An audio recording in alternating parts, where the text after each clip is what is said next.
regardez-là.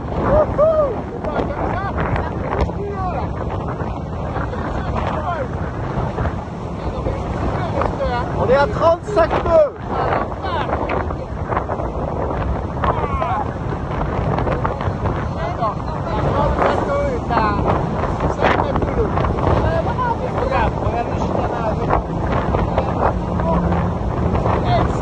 Ah la vache.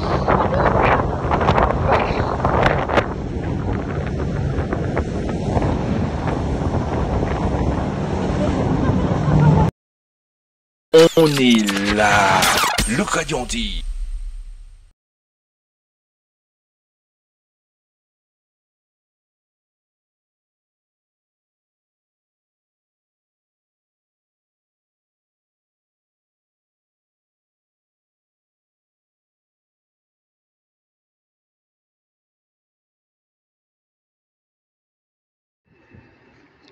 Alors là, on est au cocktail de la Jacques Vabre.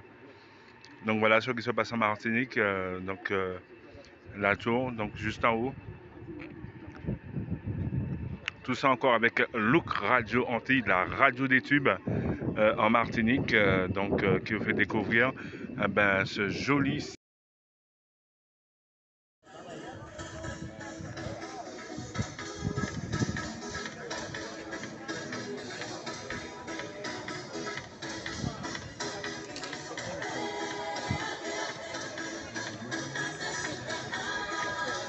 C'était d'avoir cette petite vue sympa, mais là,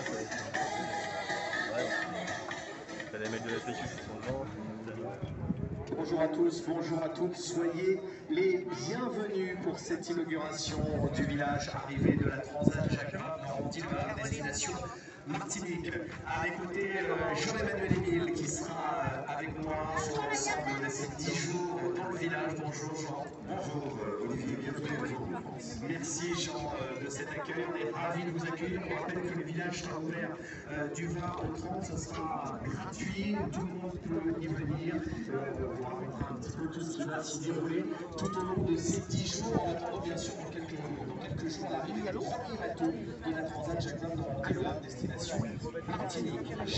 Nous allons bien sûr tout de suite accueillir celles et ceux qui ont œuvré pour qu'on puisse avoir cette arrivée ici à Fort-de-France. Et tout préféré, celui qui va évidemment plaisir de présenter monsieur le président de l'association Martinique Transat, monsieur Gabriel, bonjour.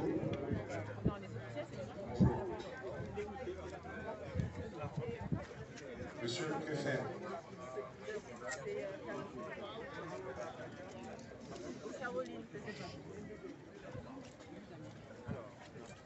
Donc le but c'est que quand vous le déroulez, ce soit quand même assez droit.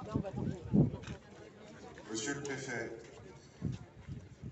monsieur le président de l'Assemblée de la Martinique, monsieur le maire, madame la présidente du CMT, je voudrais vous présenter l'équipe qui a organisé en 8 mois et dans un temps record ce village d'arrivée de la Transat Jacques Vabre Normandie-le-Havre, et je leur demande de me rejoindre s'il vous plaît, mais rapidement et en silence.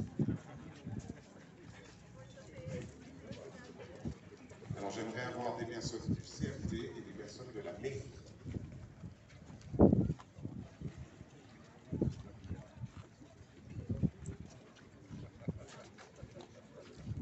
Mesdames et messieurs, les personnes qui sont devant vous,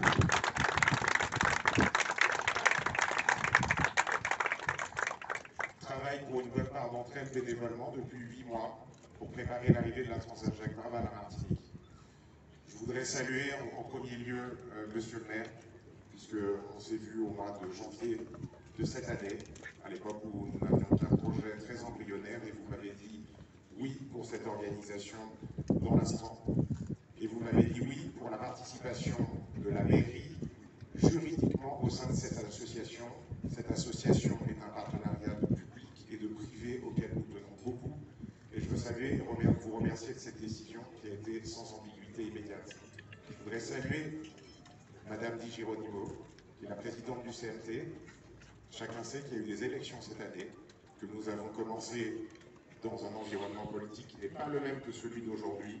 Et je dois dire que vous avez pris la décision de poursuivre, d'amplifier, d'apporter votre touche dans ce projet, de maintenir et de conforter ce qui était prévu et ce qui était prévu avec la CFT, avec le CFT, pardon. À travers vous, c'est également la collectivité territoriale de Martinique qui est engagée et qui est engagée dans ce monde associatif. Je vous en remercie. Je voudrais saluer aussi particulièrement les équipes de GBH qui font partie de cette association de manière bénévole. J'ai vu Bernard Ayotte au mois d'octobre l'année dernière pour lui présenter une idée et un site internet sur mon téléphone. Voilà. En 3 minutes, il m'a dit si c'est bon pour la Martinique, il faut le faire. Et il y a ici, présent, parmi les exposants, comme lui, un certain nombre d'entrepreneurs qui mettent l'intérêt de la Martinique et le bien commun avant tout. Et je pense que nous nous sommes réunis tous dans cette belle opération publique et privée. Je voudrais maintenant saluer nos amis et partenaires qui viennent du Havre, de Paris, mais de l'association Transat Jacques Vabre. Agnès Firmin-Lebaudot, qui est députée de Seine-Maritime, Marie-Agnès Pousset-Winsbach, vice-présidente de la région Normandie et maire de Fécamp, Régis Debon, qui représente Édouard Philippe, le maire du Havre, Nathalie Roland et toutes les équipes de JDE Coffee, qui est l'un des membres fondateurs de cette association et de cette course.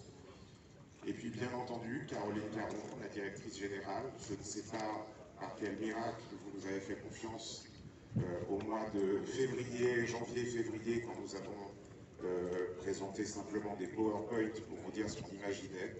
Et quand on vous a dit qu'on voulait mettre toute notre énergie, toute notre bonne volonté pour accueillir la Transat à la Martinique. Vous nous avez fait confiance, ça nous a obligés à bien faire. Et autour de moi, des gens, vous le savez, bénévoles, qui ont travaillé ces derniers temps, jour et nuit, pour mener le projet à bien. Et en tout cas, votre confiance nous a fait un bien fou. Et j'ai envie de dire que c'est plus qu'un partenariat que nous avons aujourd'hui. Il y a vraiment des liens très forts qui se sont noués entre nos organisations. Voilà.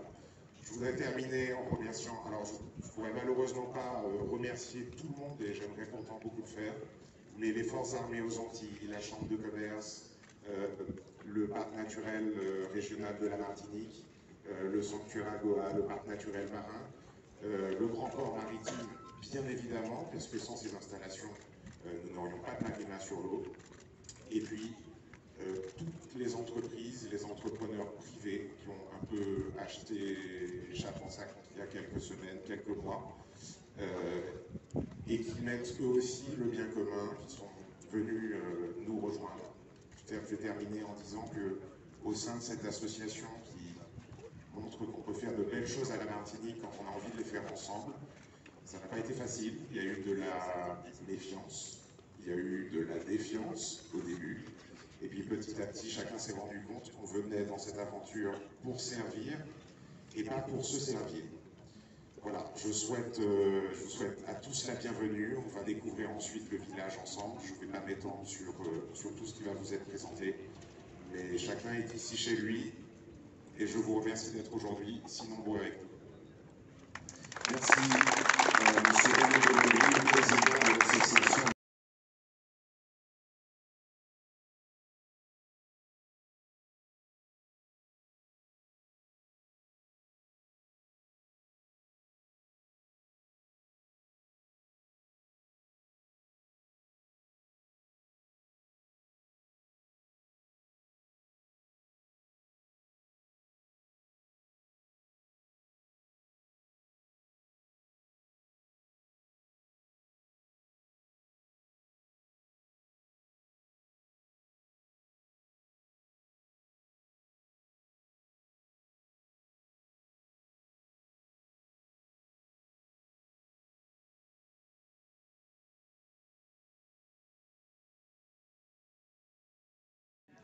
Alors, bonjour, donc on est sur l'organisation lui-même qui va démarrer notamment ce week-end, puisque normalement elle devait déjà être démarrée un petit peu plus tôt, mais elle a eu du retard. Donc expliquez-nous un petit peu comment ça va se passer en fait. En fait, on avait prévu d'inaugurer le village vendredi soir et on va l'inaugurer samedi matin. Donc, il n'y a pas de changement particulier, mais compte tenu en effet du décalage d'arrivée de certains bateaux, des premiers bateaux d'ailleurs, puisque la météo est un peu capricieuse depuis le début de la course. Il y a un certain nombre d'officiels qui étaient plus disponibles le samedi matin, mais le village ouvrira samedi à 10h comme prévu initialement. Alors, qu'est-ce qu'on peut dire aujourd'hui aux Martiniquais, mais surtout dans le monde, on va dire, parce qu'on est très suivi aussi à Miami. Qu'est-ce que vous pourriez dire au niveau du Covid-19, puisque les gens sont un petit peu remontés vu la conjoncture aujourd'hui par rapport à l'événement?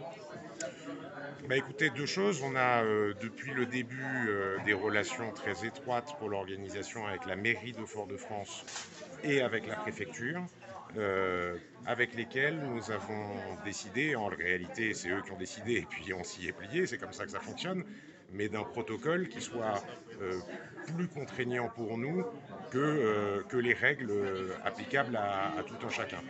C'est-à-dire que, bon, bien évidemment, on ne peut pas imaginer que quelqu'un qui a passé 15 jours en mer, lui, il a fait plus que sa septaine, d'autant plus que les marins sont tous testés avant de quitter, avant le départ, parce qu'il n'est pas non plus question qu'ils soient malades en mer, donc pour des raisons de sécurité évidentes. Et puis, il a été décidé que le village fonctionnerait sous une forme de bulle sanitaire, donc avec présentation d'un pass sanitaire à l'entrée, mais en supplément pour tous les accompagnants venant de métropole, d'organisateurs, y compris s'ils sont vaccinés, ils devront faire à leur arrivée au village, à leur arrivée à la Martinique, présenter un test antigénique ou PCR négatif. Parce qu'il n'est pas question, en effet, qu'un aussi bel événement crée le moindre problème. Donc on a renforcé encore plus que ce qui est obligatoire les contraintes pour ceux qui viendront à la Alors Martinique. voilà, ça, par contre, ça, les gens n'étaient pas au courant. Donc on peut se faire tester le jour même. Absolument. Sur l'événement. Donc on n'a pas besoin de partir ailleurs pour se faire tester. On peut se faire tester avant d'entrer dans le village. On se fait tester avant d'entrer dans le village si on n'est pas vacciné. Mais voilà, là, si on n'a pas le... Vous me parlez de la population à la Martinique ou vous me parlez Monsieur tout le monde. Monsieur tout le monde. Ah ben, monsieur tout le monde accède au village soit en étant vacciné, soit en ayant un test négatif. D'accord. Donc on peut faire, je repose bien la question, est-ce qu'on peut se faire tester sur le village? Alors, on va être contrôlé sur le village. Nous n'organisons pas, mais nous essayons de trouver des prestataires qui seraient intéressés pour pouvoir faire des tests à l'entrée pour les personnes qui n'auraient pas fait eux-mêmes. D'accord. Ok. Ben merci, cette information-là n'était pas claire. Merci. Alors là, on est au cocktail de la Jacques Vabre. Donc voilà ce qui se passe en Martinique. La tour, donc juste en haut. Tout ça encore avec Look Radio Antilles, la radio des tubes.